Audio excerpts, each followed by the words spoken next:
We have 4 concurrent sessions. So right here in Omanyi 2 and 3 is the Anglophone panel discussion on building climate resilience and driving climate action across West Africa, the role of impact investing, to be moderated by Osarume Akenzua.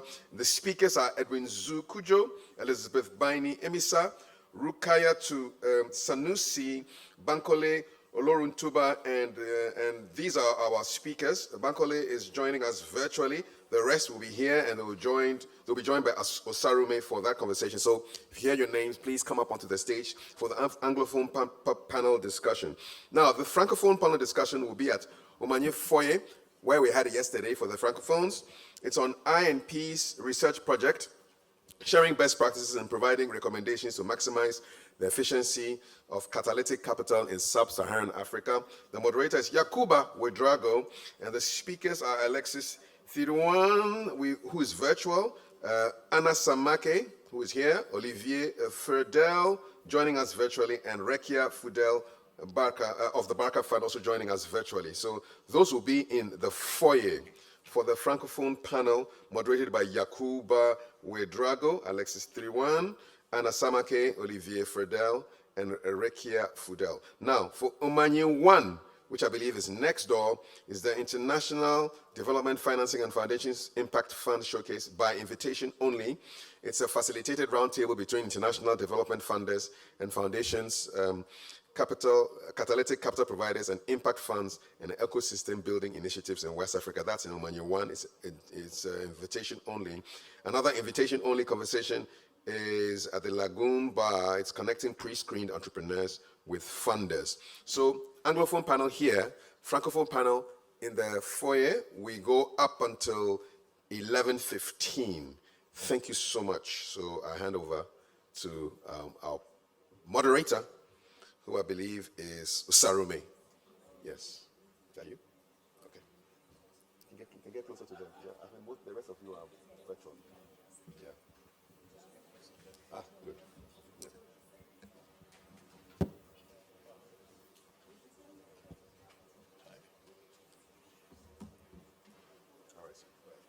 All right, okay. Yes.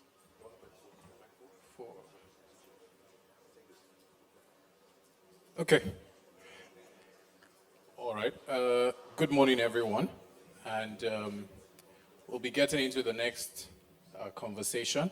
And I'm grateful to one of our speakers for using the opportunity to vent a bit just now, so that decorum can be maintained. But I'm looking forward to sharing. Do we have Bankole with us virtually? He's joining virtually. Has he been able to connect just yet? Please let us know if he's there. Okay. All right. So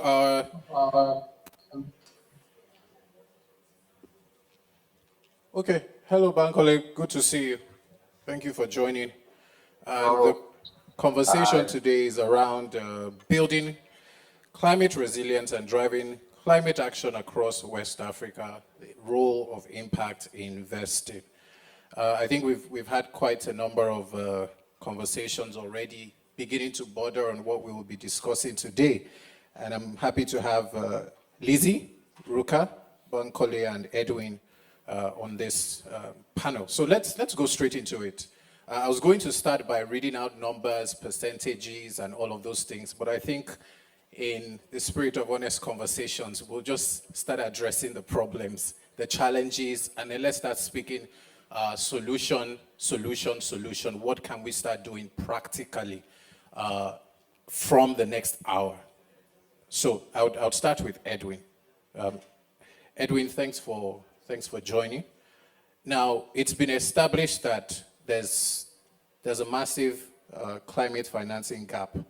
And I think that that's something that we have seen. The numbers, I mean, the Africa Development Bank has put that number at about $127 billion a year. So my question to you here, Edwin, would be just what are the primary challenges that face businesses in Ghana? I think we can use Ghana contextually as they build climate resilience and try to grow with greener technology. I know that you have a pretty holistic perspective on this. So I'll start with you. What do you think the primary or major challenges businesses are facing are, and then what can we do as next steps to help them bridge that gap? Hello? Great. So for us, our social enterprise Ghana now work with businesses in the green sector that are led and owned by vulnerable communities. People with disability, women, young people. I think the major issues are a myriad of issues ranging from the cost of production of green solutions, issues around getting the relevant ecosystem players, like the financial institutions, to even appreciate and understand what green is and the nature of financing that is required in that regard. Indeed, also is the whole ecosystem from policy, even getting relevant information and research to understand the market needs in that regard. So I think major issues across the ecosystem that needs to be addressed. Thank you. Right. Thank you so much, Edwin, for sharing that. I think I would come to Lizzie next. You can go in order. I don't mind. No. I don't mind. No, it's fine. It's okay. I did put the questions down in this order.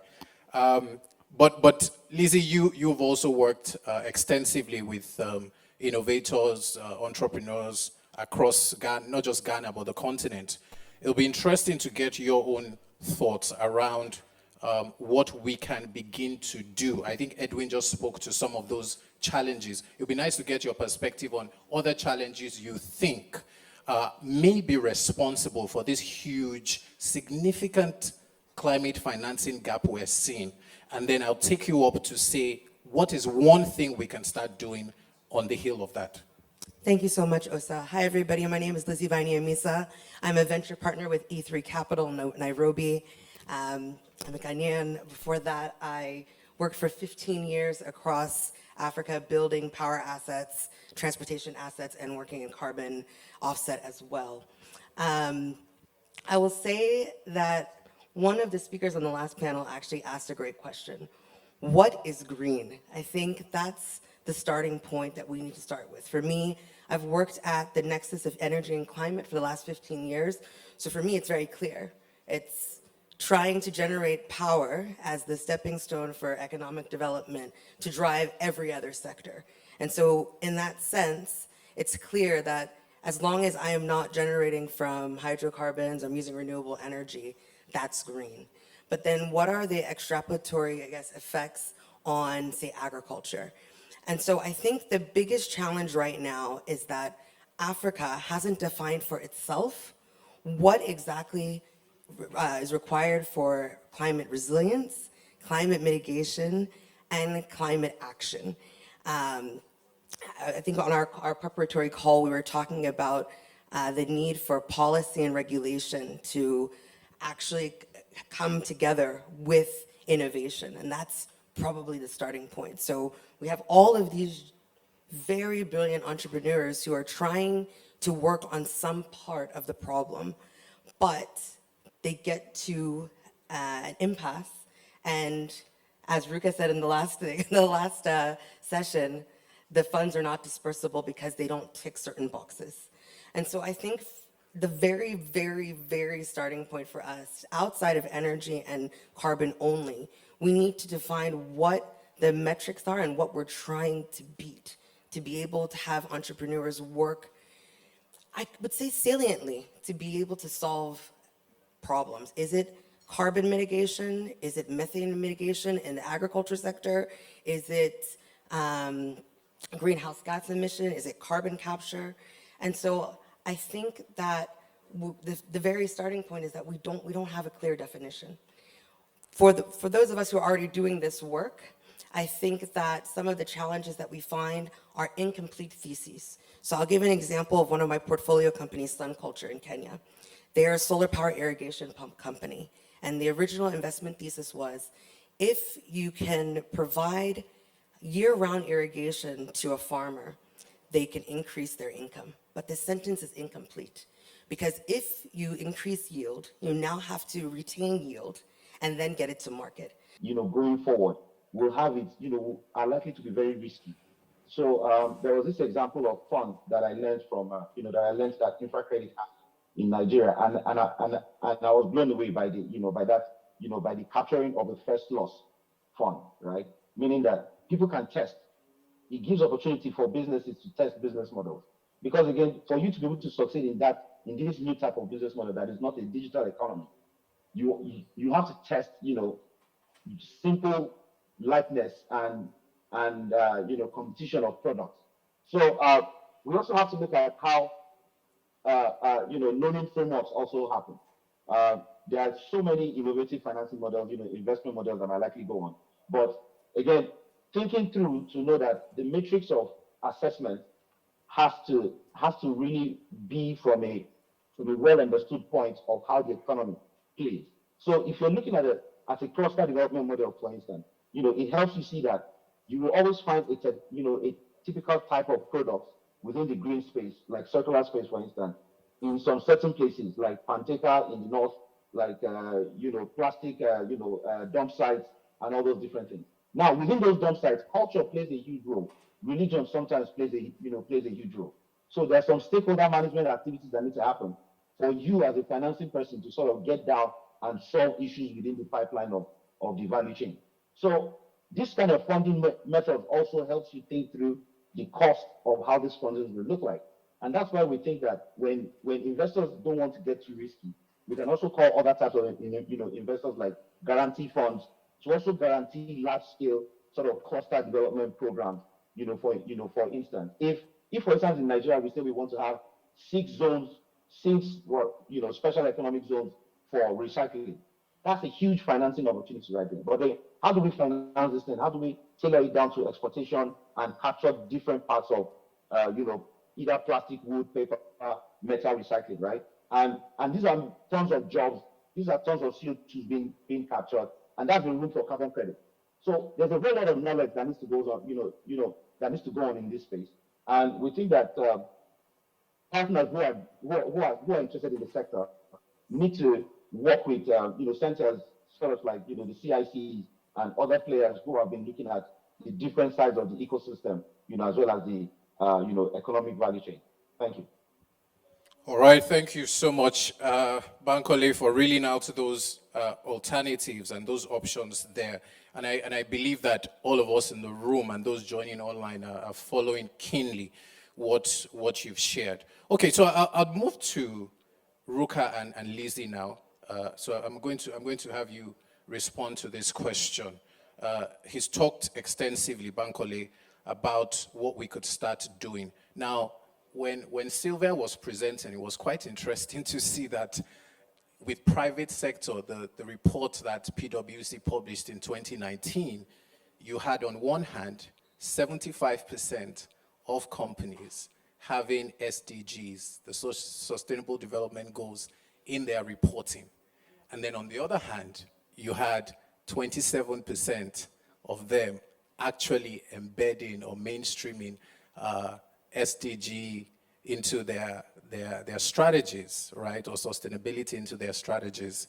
Now, because we've talked about government and we've said, look, policy in your last comment, policy is important, government has to play catch up. What can private sector begin to do, right, to help us increase that conversion? So whilst you're not paying lip service alone, you're also doing things, you're also contributing to the ecosystem as a business, as a private organization, to ensure that the funding, the right capital is getting into the hands of the innovative entrepreneurs who are ensuring that we're reducing the impact of the climate-related impact on our environment.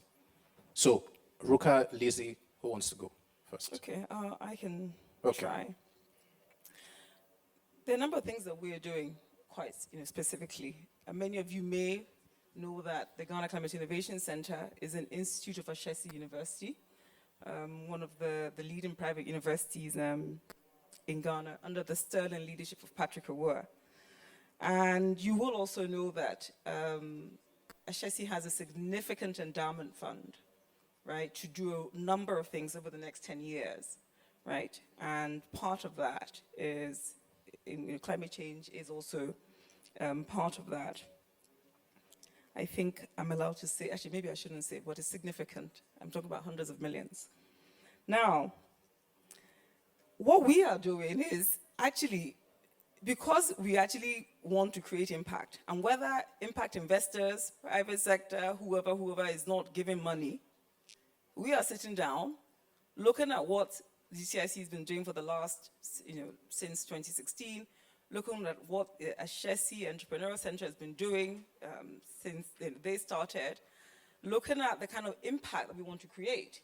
Because we actually, in doing the strategic plan, we look forward, the world in 2050, right? What will the world look like? What does that mean for education? What does that mean for Ashesi? What does that mean for GCIC? And what are the things that we need to start doing now around entrepreneurship, around the green economy, right? And, we're having those discussions, right? We're iterating where, we've got a series of sessions with the president on what that means for business incubation, what that means for climate entrepreneurship, what that means for acceleration. Because we've got to take action.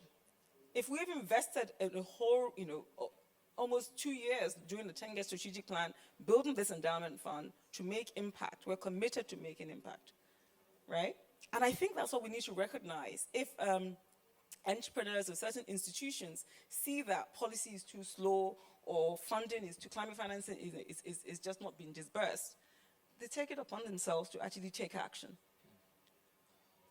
right? And I'm being harsh on purpose, just to say that, there are people who are actually sourcing capital and are looking at, at different ways of doing. So we all have to think different.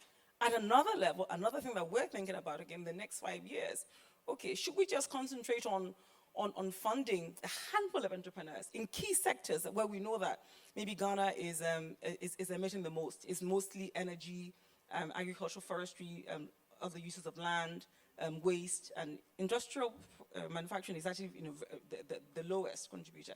So maybe we just pick a handful of entrepreneurs in those sectors and focus on just funding them for 3-5 years. So those are some of the things that we are thinking about now, building a new fund that is also gender responsive, because gender is a big part of what we do, ensuring that we support women entrepreneurs in the green economy, so that they don't get marginalized again, right? Yeah, 2 examples. Thank you. Awesome. Thank you very much, Ruka. So let's hear from you, Lizzie. Great, thank you. I want to start by saying that the power of government, when it decides to make a decision and create an environment by which the guardrails have been set for innovation, is possible. If we look at Sweden, about 30 years ago, they were heating their homes during winter, mainly using oil and coal. For district heating, as a driver, they decided that they wanted to combat both the district heating problem and the waste problem. And so they used policy and behavioral change vis-a-vis fines and compliance to get the citizenry to actually separate their waste, separate their food for composting, separate recyclables, and separate actual municipal solid waste. That waste was put in an incinerator. It generated not only heat, but electricity. So it had 2 revenue streams. It had a 3rd revenue stream, which was char from the incineration process that could be used as a topsoil replacement. And then they had, from the composting of the organic waste, they created biogas and they put them in their municipal buses. Today, as we speak, Sweden finds productive use for 98% of their waste. They only compost 2% of their waste. So it's a perfect example of government changing policy, using law, using fines for compliance to get people to change behavior, to create the inputs by which they can drive climate action. 2, not every business is going to be commercial. And so understanding that for an entrepreneur's standpoint, whether or not you are creating a business that is going to run away and make profit, and you're hitting a demographic that can pay you a unit cost that begs a sizable return, as opposed to something that is purely impactful and could probably be better situated as a public-private partnership or working with NGOs, that's also important to make a distinction. I think when we are talking about all of these innovations, at the end of the day, the cost that the end user pays is directly affected by the cost of capital that the innovator can raise, right? So equity is expensive. And equity also comes with responsibility of having to report to the people that sit on your cap table. And so when you are going out to raise money, if your business today is 5 million and you raise 5 million, your business now is 10 million, but you've given away half of your equity, right? And so I'm saying all this to say that as we think about innovation, we as financiers, when we do our due diligence, we look at things like unit cost, we look at addressable market, we look at product market fit, and we also look at dynamism. Can this entrepreneur or this team be dynamic enough so that if the regulatory environment changes, they can stay a going concern? And so my last point in the impact investment space is that when we talk about impact, we talk about the bottom of the pyramid. And they are vulnerable, and they are the people we should be servicing. But the innovation that you create should be able to apply to a retail client so that you have a portfolio of clients. So on the top end, you can be charging a retail tariff or a retail cost. And on the bottom end, you can be subsidizing for the people at the bottom of the pyramid to pay a lower unit cost. And so I think as we think about innovation, who are we trying to address? It's okay to be profitable. I work with a metro grid in Eastern DRC in Goma, and they essentially are a distributed utility. They generate, they distribute, and they transmit in a small grid within the Goma community. At the high end of their customers, they have C&I customers. They sell power to cell towers. And at the bottom end, they sell to micro, small, medium enterprises. And so because they have a commercial client at the top, they can charge them a high tariff. Because the power is always available, the client is willing to pay for that. So that at the bottom end, the MSMEs can afford to pay a smaller tariff and have power that wouldn't have been available otherwise. And this power is driven mainly solar, battery storage, some hydro, and some diesel. And so I think it's really important that even though impact, we think about the most vulnerable, let's say you have a tech application. Is it something that you can actually sell? I have a perfect example. I have a portfolio company that has a tech app that speaks to equipment, mainly irrigation equipment. But that tech application could actually work with the Cargills of the world and help them manage their water resource for large commercial farms. So they can use the same thing they created, sell that to the Cargills and the Archer Michelin Daniels, the big agriculture companies, so that to the end user and the smallholder farmer, they can literally charge them a song so that they can also use it. And so I think that we shouldn't think small. If you are creating an innovation, yes, you want to solve a problem for people that are the most vulnerable, but if it can also be purely commercial and create an internal subsidy for yourself, you've not only solved your profitability and your commercial issue, you've solved different unit costs for the appropriate market. And those are the type of things that the investors want to see, because they want to see that you're applicable to more than one market. So if something should happen to one market, you're still operating. And so I say all those three things to say, an innovator can only do as much as the environment that he or she operates in allows. And so when we talk about climate change, yes, the bigger stuff is energy, agriculture, but the smaller stuff is packaging. The government today has been saying that we should have no more plastic bags in Ghana. If I'm an innovator and I'm packaging in plastic and I want to scale to another country that has a no plastic policy, or even to the West, that is a block for me to be able to scale my business because I'm not being held to a higher standard. And I hope with the advent of AFCA and the use of ISO conditions in terms of standards, that we can green business, even on FMCG, so that it's applicable to multiple markets. And so I think when we think, yes, we are sitting in Ghana, but there's no reason why a Ghanaian innovation can't be applied across Africa and even in the West. And so I think we need to think bigger, but we also need to push harder. I think the last thing I'll say is, when we're in a space, we often look at our competitors as, oh, I don't want to share information for them. But if you can actually come together and lobby for the things you need, there's room in the market for everybody. Absolutely. And so I think we really need to think from an ecosystem approach when we're thinking about these things. And I love that the Climate Innovation Centers, I work with the one in Kenya as well, they're raising their separate fund to be able to invest now in their investors as well. Awesome. And so we already have the nodes, we just need to start talking and start connecting the dots and then be held accountable. Awesome. Thank you so much. I'm afraid that's enough time we have. Bankole, I'd like to thank you for joining us. Lizzie put it really nicely in concluding. I apologize, I can't take your commitments, but I'm sure, and those of us who wanted to ask questions, please catch the speakers. We have to have a hard stop now. Well, thank you, Lizzie, very much for your thoughts. Thank you, Ruka. Thank you, Edwin. Thank you, Bankole. It's been a pleasure. And I will be handing over to the angel. Thank you very much, Osarome, for that really expert moderation. You can